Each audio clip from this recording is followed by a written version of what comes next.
നമ്മൾ നിത്യവും ഉപയോഗിക്കുന്ന GPS സംവിധാനത്തെ ലോകത്ത് നിയന്ത്രിക്കുന്നത് അമേരിക്കയാണ് എന്ന് എത്ര പേർക്കറിയാം? ഇവിടെയാണ് GPS-ലെ കളികൾ പ്രസക്തമാവുന്നത്.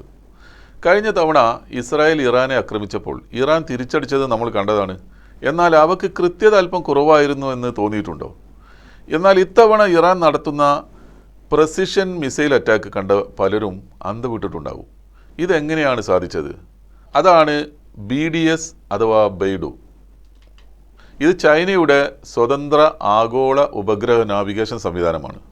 അമേരിക്കയുടെ GPS, റഷ്യയുടെ ഗ്ലോനാസ്, യൂറോപ്പിൻ്റെ ഗലീലിയോ എന്നിവയ്ക്ക് സമാനമായി പ്രവർത്തിക്കുന്ന ഇത് 35 ഉപഗ്രഹ സിസ്റ്റങ്ങൾ വഴി ആഗോള തലത്തിൽ കൃത്യമായ സ്ഥാനനിർണയം, നാവിഗേഷൻ, PNT സേവനങ്ങൾ നൽകുന്ന ഒന്നാണ്. സ്മാർട്ട് ഫോണുകളിലും വാഹനങ്ങളിലും പ്രത്യേകിച്ച് ഏഷ്യയിലുടനീളം ഉപയോഗിക്കുന്ന ഉയർന്ന കൃത്യതയുള്ള ഡാറ്റയാണ് ഇവർ വാഗ്ദാനം ചെയ്യുന്നത്. അമേരിക്കയുടെ GPS-ന് ഒരു എതിരാളിയായി പ്രവർത്തിക്കുമ്പോൾ തന്നെ ആഗോള കവറേജ് ഉറപ്പാക്കുന്ന ഒരു സ്വതന്ത്ര നാവിഗേഷൻ സിസ്റ്റമാണിത്. 2020-ലാണ് ഇത് പൂർത്തിയായത്. ജിയോ, IGSO, മിയോ ഭ്രമണപഥങ്ങൾ ഉപയോഗിക്കുന്ന 35 ഉപഗ്രഹങ്ങളുടെ ഒരു കൂട്ടവും മാസ്റ്റർ കൺട്രോൾ സ്റ്റേഷനുകളുടെ ഒരു ഗ്രൗണ്ട് കൺട്രോൾ സെഗ്മെൻറ്റും ഇതിനുണ്ട്.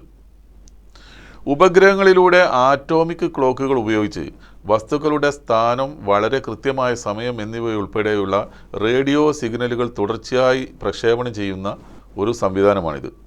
ഡോപ്ലർ എഫക്റ്റ് എന്ന പ്രതിഭാസവും ഈ കൃത്യമായ കാൽക്കുലേഷന് പിന്നിൽ പ്രവർത്തിക്കുന്നുണ്ട്. ഉപയോക്താക്കൾ വശമുള്ള ഒരു സ്മാർട്ട് ഫോണിലോ കാറിലോ ഉള്ളതുപോലെ ഒരു റിസീവർ ഈ സിഗ്നലുകൾ സ്വീകരിക്കുന്നു. സിഗ്നലിൻ്റെ ട്രാൻസ്മിഷനും റിസപ്ഷനും തമ്മിലുള്ള സമയ വ്യത്യാസം കണക്കാക്കുന്നതിലൂടെ രേഖാംശം, അക്ഷാംശം, ഉയരം എന്നിവ കൃത്യമായി കണക്കുകൂട്ടാനാവും എന്നതാണ് ഇതിന് പിന്നിൽ പ്രവർത്തിക്കുന്ന യുക്തി.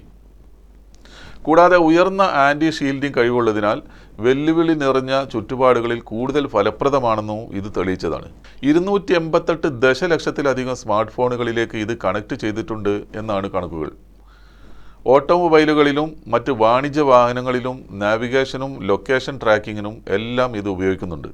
മത്സ്യബന്ധനം, കൃഷി, വനം, പൊതുസുരക്ഷാ സംവിധാനങ്ങൾ എന്നിവ, ലോജിസ്റ്റിക്സ് റിപ്പോർട്ടിംഗ്, സുരക്ഷിത ആശയവിനിമയം എന്നിവയ്ക്കായി ഇപ്പോൾ വ്യാപകമായി BDS-നെ ഉപയോഗിക്കുന്നുണ്ട്.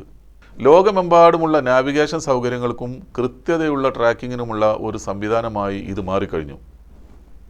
GPS-ഉം BDS-ഉം ആഗോളമാണെങ്കിലും ഏഷ്യ പസഫിക് മേഖലകളിൽ BDS വളരെ ഉയർന്ന കൃത്യത നൽകുന്നു എന്നാണ് വിദഗ്ധരുടെ അഭിപ്രായം.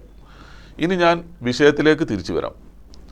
ഇറാൻ ഇപ്പോൾ അവരുടെ മിസൈലുകൾക്കും മറ്റ് ട്രാക്കിംഗ് സംവിധാനങ്ങൾക്കുമായി ഈ ചൈനീസ് പൊസിഷനിങ് സിസ്റ്റമായ BDS ആണ് ഇപ്പോൾ ഉപയോഗിക്കുന്നത്.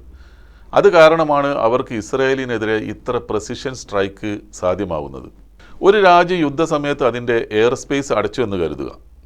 അതേ രാജ്യം തന്നെയാണ് ഗ്ലോബൽ നാവിഗേഷൻ സിസ്റ്റം നിയന്ത്രിക്കുന്നതും എന്ന് വന്നാൽ അതേ സിസ്റ്റം തന്നെ ഉപയോഗിക്കുന്ന ശത്രു രാജ്യത്തിന് പണി കിട്ടുമെന്നത് സിമ്പിൾ ലോജിക്കാണ്. അതായത് ഈ നാവിഗേഷൻ സംവിധാനങ്ങളിൽ വരുത്തുന്ന ബോധപൂർവമുള്ള സൂക്ഷ്മമായ ഒരു വ്യത്യാസം പോലും ശത്രുവിൻ്റെ അറ്റാക്കിംഗ് ടാർഗറ്റിനെ കിലോമീറ്ററുകളോളം തെറ്റിക്കാൻ സാധിക്കും എന്ന കാര്യം ഓർക്കുക.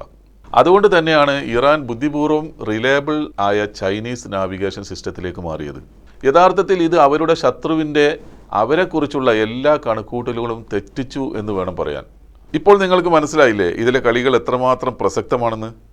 അതുകൊണ്ടാണ് നമ്മുടെ രാജ്യവും ഇത്തരത്തിൽ സ്വന്തമായി ഒരു നാവിഗേഷൻ സിസ്റ്റം ഡെവലപ്പ് ചെയ്യാൻ തീരുമാനിച്ചത്. അത് വികസിപ്പിച്ചു കൊണ്ടിരിക്കുകയാണ്. അതിൻ്റെ പേരാണ് നാവിക്. എന്നാൽ ഈ സിസ്റ്റം പ്രവർത്തന സജ്ജമായിട്ടില്ല. ഒന്നിലധികം ഉപഗ്രഹങ്ങൾക്ക് ആറ്റോമിക് ക്ലോക്ക് തകരാറുകൾ ഉള്ളതായി പറയപ്പെടുന്നു. ഇത് കൃത്യമായ സ്ഥാനം, നാവിഗേഷൻ, സമയക്രമം, സേവനങ്ങൾ നൽകാനുള്ള അതിൻ്റെ കഴിവിനെ ബാധിച്ചു എന്നാണ് അതിനെക്കുറിച്ചുള്ള സെർച്ചുകൾ സൂചിപ്പിക്കുന്നത്. ഏതായാലും സമീപ ഭാവിയിൽ തന്നെ അത് പൂർണ്ണ പ്രവർത്തനക്ഷമമാവുമെന്ന് നമുക്ക് പ്രതീക്ഷിക്കാം. ആധുനിക യുദ്ധങ്ങളിൽ ഇത്രയേറെ പ്രാധാന്യമുള്ള മറ്റൊരു ടെക്നോളജി ഇല്ല എന്ന് പറഞ്ഞാൽ പോലും അതിശയോക്തിയാവില്ല.